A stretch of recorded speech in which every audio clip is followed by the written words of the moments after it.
I'm Ethan. I've been married to Chloe for almost 9 years. And if you had asked me, literally a few months ago, what I thought about my marriage, I would have given you the kind of answer people assume is fake. Solid. That's the word I always used. Not perfect. Not passionate. Not even exciting. Just solid. The kind of relationship that doesn't make headlines or dramatic stories, but quietly works in the background. Bills paid on time, dinners together most nights, shared routines, inside jokes that didn't need explaining. I thought that meant we were doing something right. I thought stability meant safety. I thought knowing someone deeply meant they couldn't surprise you anymore. And that's probably the biggest lie I was living in. Because the truth is, when everything finally fell apart, I realized I didn't know her at all. Not the version of her that existed outside of what she chose to show me. But I'm getting ahead of myself. At the time, nothing felt obviously wrong. If anything, it was just small things. The kind of things you don't question because they're too easy to explain away. She started working later than usual. Not every day, but enough to notice. Big project, she'd say, kicking off her heels and heading straight to the kitchen. Or, deadlines are crazy right now. And I believed her. Why wouldn't I? Then came the phone. It was always around her. Always face down. Notifications lighting up the screen just long enough for me to notice, but never long enough to read anything. If I walked into the room unexpectedly, she'd tilt it slightly.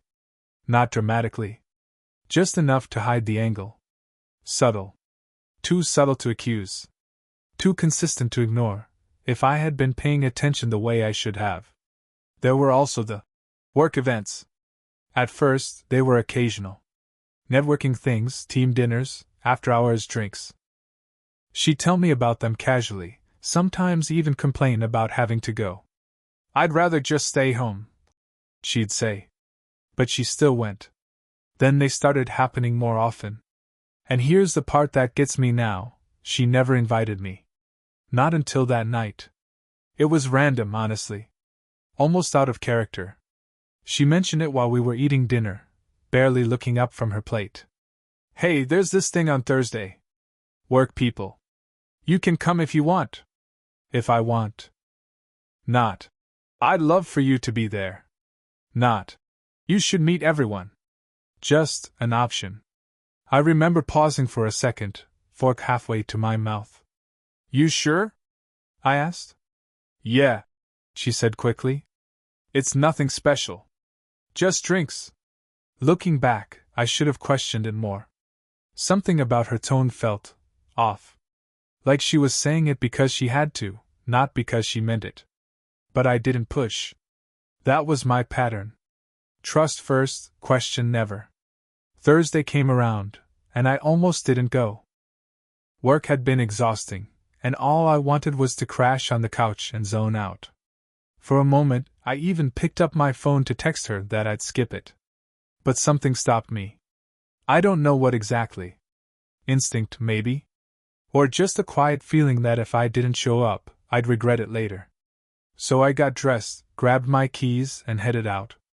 The place was downtown, a dimly lit bar that tried a little too hard to feel upscale.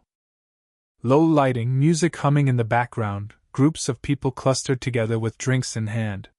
The kind of place where conversations blur into each other. I stepped inside and immediately started scanning the room. I expected her to be looking for me. That's how it always was, right? You walk into a place, and the person who cares about you notices first. There's eye contact, a smile, maybe even that small moment of recognition that says, you matter here. But that didn't happen. I saw her before she saw me. She was near the bar, standing close, too close, to a guy I had never seen before. At first, I didn't think much of it. Just a coworker, I told myself. But then I watched a little longer. She was laughing. Not the polite kind. Not the I'm being social kind. The real kind. Her head tilted back slightly, her hand briefly touching his arm as she reacted to whatever he said. Her body angled toward him in a way that felt natural. comfortable, familiar. That's when something in my chest tightened. It wasn't a sharp pain. It was slower than that. Like a quiet realization starting to form, even though I wasn't ready to admit it yet. I stood there for a second, waiting. Waiting for her to glance around. Waiting for her to notice me. She didn't. And that moment, just those few seconds, felt longer than they should have. Long enough for doubt to creep in. Long enough for me to feel out of place. I finally started walking toward them. Each step felt heavier than it should have, like I was approaching something I didn't fully understand yet. When I got close enough, she finally saw me. And what I expected in that moment, and what actually happened, were two completely different things. I expected a smile. Maybe even a hint of excitement. Instead, she just nodded. A small, almost indifferent acknowledgement. Like I had just shown up to a meeting she forgot to prepare for. No warmth. No shift in her posture. No instinct to close the space between us. Just a nod. I remember forcing a small smile, trying to ignore the weird feeling settling in my chest. "Hey," I said. "Hey," she replied, just as casually. Then she turned slightly toward the guy next to her. "This is Ryan." That was it. No pause. No emphasis. No. "This is my husband." Just my name, placed into the conversation like a detail that didn't really matter. Ryan extended his hand, confident, relaxed. "Nice to meet you, man." I shook it automatically. "Yeah, you too." But in that moment, something shifted. Not loudly. Not dramatically. Just enough for me to feel it. Because standing there, between the noise of the bar and the casual conversation around us, I realized something I couldn't ignore anymore. No one there knew who I was. And worse, she didn't seem to care that they didn't. And for the first time in 9 years, I felt like I didn't belong in my own marriage. I wish I could say I reacted immediately. That I called it out, made a scene, demanded respect right there in front of everyone. But I didn't. I stood there. Quiet. Observing. Trying to convince myself I was reading too much into something small. That's the thing about moments like that. They don't feel like explosions. They feel like confusion. Like something slightly out of alignment that your brain keeps trying to fix. Ryan went back to talking almost instantly, like my presence didn't change anything. And Chloe, she followed his lead. That's what stuck with me the most. She didn't adjust. Didn't shift closer to me. Didn't include me in the conversation in any real way. She just kept going, like I had joined late to something that was already established. "And then he actually said that?" She laughed, looking at Ryan. "I swear," he replied, grinning. "You should have seen your face." She lightly nudged his arm again. That same casual touch. That same familiarity. I stood there, half turned toward them, waiting for a natural opening to say something. To be part of it. It didn't come. Not really. I tried anyway. "So, how long have you two been working together?" I asked, keeping my tone even. Ryan answered before she could. "About 6 months now," he said. "Same department." 6 months. I nodded slowly. "That explains a lot," I said, though I wasn't even sure what I meant by that. Chloe glanced at me for a second, just a second, and then looked back at him. "Yeah, we've been stuck on the same projects forever," she added. "We." The word landed heavier than it should have. I told myself it was nothing. Just normal phrasing. Coworkers say that all the time. But it didn't feel normal. Not the way she said it. Not with the way she looked at him. The conversation drifted again, moving around me instead of including me.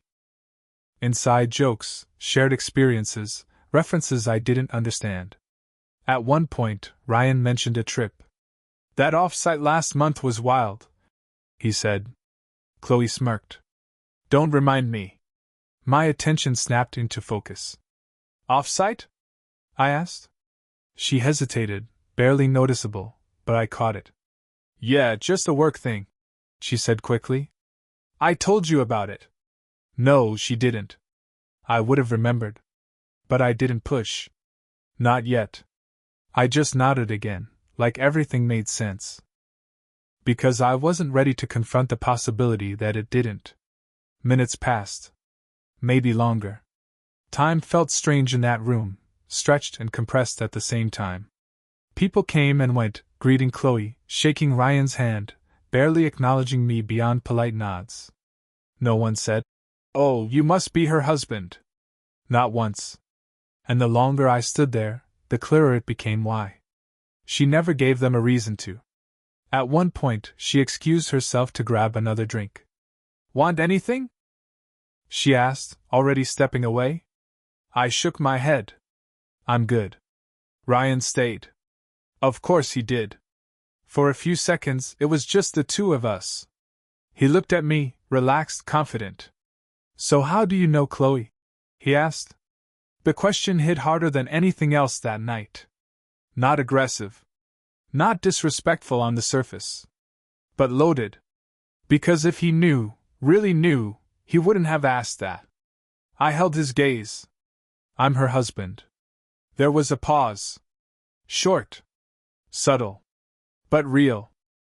"Oh," he said, nodding once. "Got it. Got it." That was it. No apology. No shift in tone. No sign that anything about the situation felt off to him. Just acknowledgement. Like I had clarified a minor detail. Something inside me tightened again. "Yeah," I added, almost out of instinct. 9 years. "Nice," he said casually. Nice. That word echoed in my head in a way I couldn't explain. Not respect. Not surprise. Just nice. Chloe came back a moment later, sliding back into place beside him, not me. Handing him his drink first. Then taking a sip of her own. I watched that small interaction longer than I should have. It wasn't dramatic. No obvious lines crossed. But it said enough. The rest of the night blurred together after that. I stayed for a while, trying to give it a chance to normalize. To feel like I belonged there. It never happened. Every time I tried to engage, the conversation shifted away. Every time I stepped back, they leaned closer into each other. At one point, she laughed so hard she placed her hand on his shoulder, letting it rest there just a second too long. Right in front of me. That's when something inside me finally settled. Not exploded. Not shattered. Settled. Like a quiet realization locking into place. I didn't say anything. I didn't make a scene. I didn't even say goodbye. I just turned around. And walked out. The noise of the bar faded behind me as the door closed. The cool night air hit my face, sharp and grounding. For a second, I just stood there on the sidewalk, staring at nothing. Trying to process what I had just experienced. Trying to decide if I was overreacting. Or if I had just seen the truth for the first time. And then my phone buzzed. Once. Twice. Then again. I pulled it out slowly. Chloe. Calling. I let it ring. Another call. Then a message. "Where did you go?" Another. "Ethan?" Then another. "Why did you leave?" The calls kept coming. One after another. And that's when it hit me. She didn't notice when I arrived. She didn't care while I was there. But the moment I left, that's when panic set in. Not because of me, but because of what my absence meant. And standing there under a streetlight, phone vibrating in my hand, I realized something with absolute clarity. I hadn't lost her that night. I had lost her a long time ago. I just didn't know it yet. I didn't answer her. Not the first call. Not the 5th. Not the 10th. I just stood there on the sidewalk, staring at my phone as it kept lighting up like something urgent, like something important was happening. But the truth was, whatever mattered had already happened. The silence between the calls felt heavier than the noise. I finally got in my car, tossed the phone onto the passenger seat, and just sat there for a second with my hands on the wheel. breathing, trying to slow everything down. My mind kept replaying the same moments over and over again. The way she looked at him.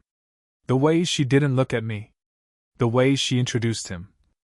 And didn't introduce me. That part kept coming back the strongest. Because it wasn't just awkward. It wasn't a mistake. It was a choice. I started the engine and drove home. The entire ride felt unreal, like I was moving through something that hadn't fully caught up to me yet. No music. No thoughts that made sense. Just fragments. 6 months. Offsite. Ryan. By the time I pulled into the driveway, my phone had gone silent. No more calls. Just a few unread messages sitting there, waiting. I didn't check them.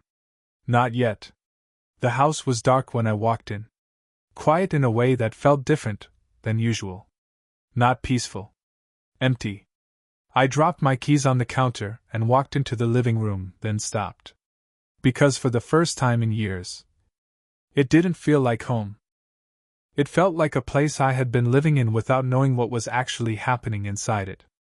I sat down on the couch and leaned forward, elbows on my knees, staring at the floor. And that's when everything started lining up. Not all at once, but piece by piece. Late nights. Phone turned away. Work trips that didn't make sense. The way she'd smile at messages but give me short answers when I asked simple questions. It wasn't random. It wasn't stress. It wasn't work. It was something else. Something I had been standing next to this whole time without seeing it. The sound of the front door opening snapped me out of it. Fast. Slightly rushed. She was back. I didn't move. Didn't turn around. I just listened. Her footsteps, quick at first, then slower when she saw me sitting there. Ethan? Her voice was different. Not casual. Not relaxed. Tense. I didn't respond right away. Ethan, why did you leave? She asked, stepping closer. I exhaled slowly, then finally leaned back and looked at her. She still looked exactly the same. Same dress. Same makeup. Same person. But something about her felt unfamiliar. Like I was looking at a version of her I hadn't met before. I was ready to go, I said calmly. That's it? She asked, confusion mixed with something else, something closer to worry. You didn't say anything. You just left. I held her gaze. You didn't notice when I got there, I said. She blinked.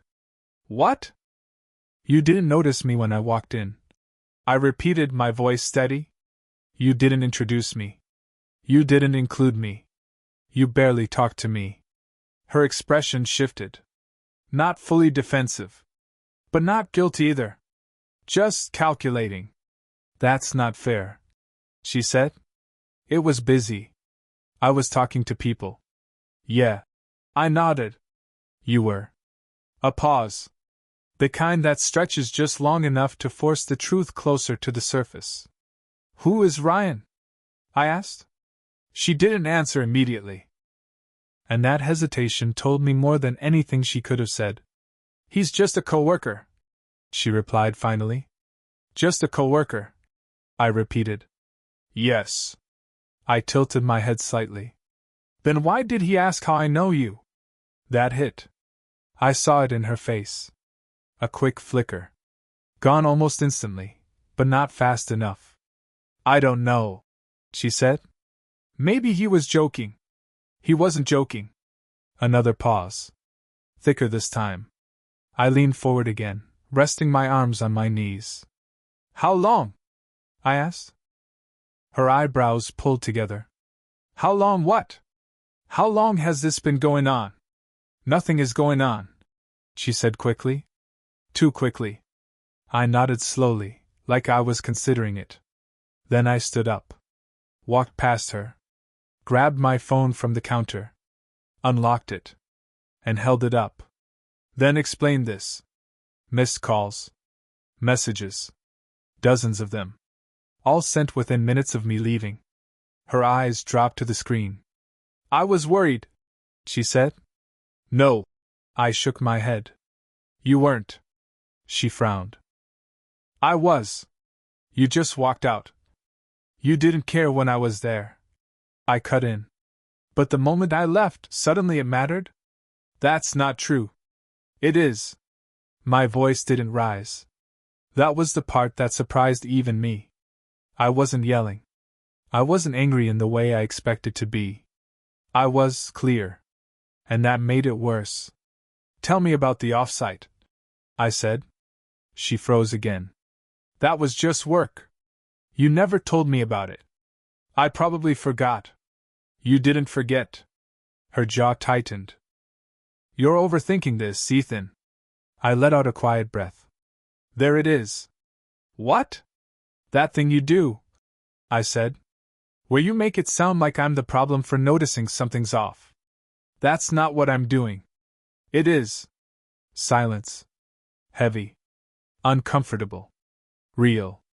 I looked at her for a long moment. Really looked. And for the first time, I wasn't seeing the person I trusted. I was seeing someone trying to manage a situation. Trying to control what I knew. Trying to stay one step ahead of the truth. How long? I asked again. This time, quieter. Slower. More direct. She didn't answer. And in that silence, I got my answer. She didn't answer. And at that point, she didn't have to. Because silence like that isn't empty, it's full. Full of everything someone is trying not to say. I held her gaze for a few seconds longer, then nodded to myself like something had finally clicked into place. Okay, I said quietly. She blinked. Okay? She repeated, unsure. Yeah, I said. Okay. I turned and walked into the kitchen. Not to leave. Not to escape. Just to create space. Because I needed distance from her, to think clearly. I leaned against the counter, gripping the edge of it lightly, staring at nothing in particular. I could feel her behind me. Not moving. Not speaking. Waiting. Trying to figure out what I was going to do next. That was the shift. She wasn't trying to fix anything. She was trying to manage it. You know what the worst part is? I said, still facing away from her. No answer. I would have believed you. I continued. If you had just said something earlier. Anything real. I finally turned around. But you didn't. She swallowed, her arms crossing over herself like she suddenly felt exposed. I didn't do anything, she said again, softer this time. Less confident. I let out a small breath, almost a laugh, but without any humor in it. You're still doing it, I said. Doing what? Lying. Her expression hardened slightly. I'm not lying. I stepped closer. Not aggressively. Just enough to close the distance between us. You don't call someone dozens of times because your husband left early, I said. You call like that when something is about to fall apart. That's not. And you don't look at someone like that. I cut in. If they're just a coworker. She looked away. That was new. She hadn't done that yet. Look at me, I said. She hesitated. Then slowly lifted her eyes back to mine.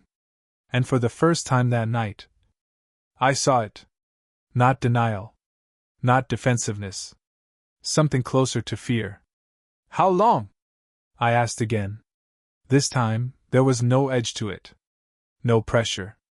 Just a question. And something in my tone must have shifted. Because this time, she broke.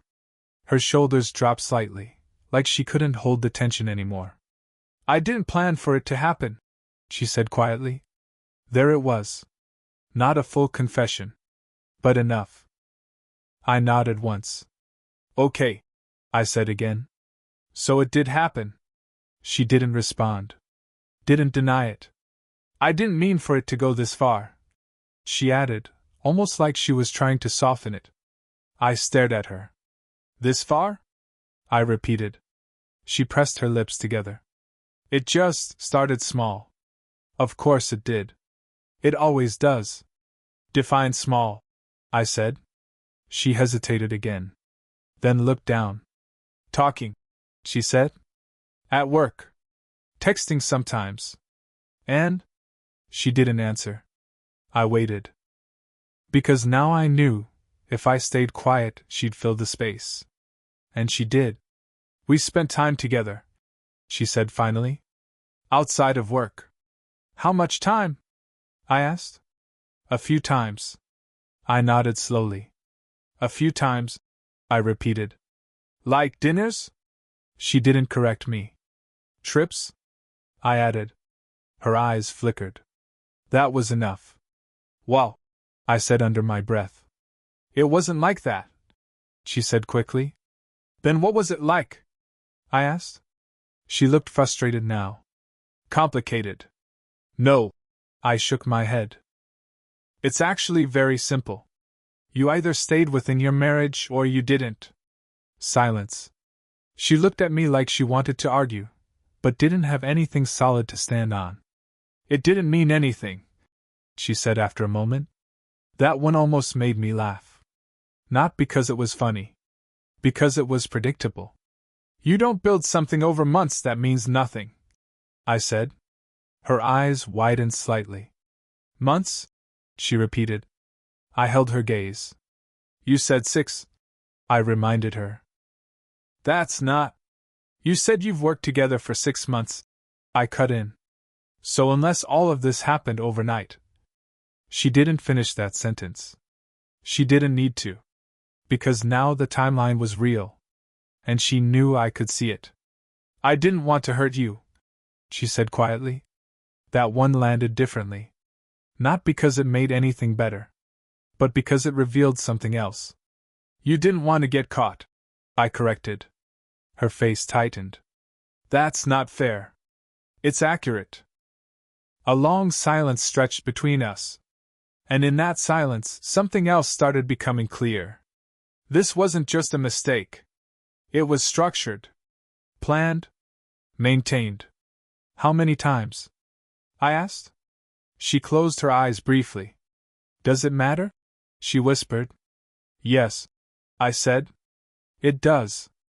Another pause. More than once, she admitted. That was as far as she was willing to go. I nodded slowly. And that's when the final piece clicked into place. This wasn't something recent. This wasn't something accidental. This was a second life. You didn't stop, I said. She didn't respond. You didn't plan to stop, I added. Still nothing. I exhaled slowly, stepping back this time. Creating distance again. Because now, I understood. Everything. The late nights. The phone. The trips. The way she acted at that bar. It wasn't confusion. It wasn't mixed signals. It was consistency. Just not with me. I think you made your decision a long time ago, I said. Her eyes filled slightly. That's not true. Then when were you going to tell me? I asked. She didn't have an answer. Because there wasn't one. And we both knew it. There's a strange moment when everything finally becomes clear. Not loud. Not dramatic. Just quiet. Like your mind stops fighting reality and simply accepts it. That's where I was standing, looking at her. Not angry. Not even shocked anymore. Just done. I'm going to leave, I said. The words came out calm. Almost too calm. She blinked, like she didn't expect that. Leave? She repeated. What do you mean, leave? I mean exactly that, I said. I'm not staying here tonight. That's not necessary, she said quickly, stepping toward me. We can talk about this. We can fix this. I shook my head. No, I said. You can't fix something you were okay breaking for months. Her face tightened. I wasn't okay with it, she said. I told you, I was confused. Stop, I cut in, not raising my voice but firm enough that she froze. Don't call it confusion, I continued. Confusion doesn't last months. Confusion doesn't involve planning, hiding, lying, repeating. She opened her mouth, then closed it again. Because there was nothing left to twist into something softer. I walked past her into the bedroom. Opened the closet. And for a second, I just stood there. Looking at my own things like they didn't belong to me anymore. Like they were part of a life that had already ended. I just hadn't packed it up yet. Behind me, I could hear her footsteps. Slower now. Careful. Like she was trying not to make things worse. "Ethan, please," she said quietly. "Don't do this right now." I pulled a bag out and tossed it on the bed. "Right now is exactly when this happens," I replied. "You're reacting," she said. "You need time to think." "I've had time," I said, turning to look at her. "I just didn't know I needed it until tonight." She shook her head, stepping closer. "You're not thinking clearly." That almost made me smile. "I'm thinking clearer than I have in a long time," I said. That stopped her. Because she could hear it. This wasn't emotion talking. This was conclusion. "You're just going to walk out?" she asked, her voice cracking slightly now. "After everything?" I held her gaze. "No," I said. "You walked out a long time ago." That one hit. I saw it land.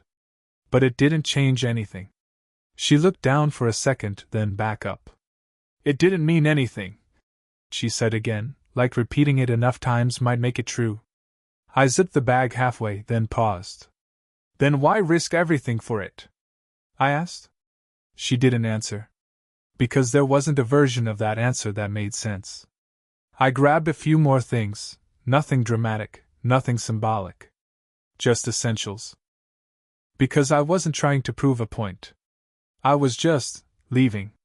"Where are you going?" she asked. I shrugged slightly. "Doesn't matter." "It does matter," she said, stepping closer again. "You can't just disappear." I looked at her. Really looked. And for the first time that night, I saw something genuine. Not guilt. Not regret. Fear. Not of losing me. But of losing control of the situation. "I'm not disappearing," I said. "I'm removing myself from something that's already broken." Her eyes filled slightly. "So that's it?" she asked.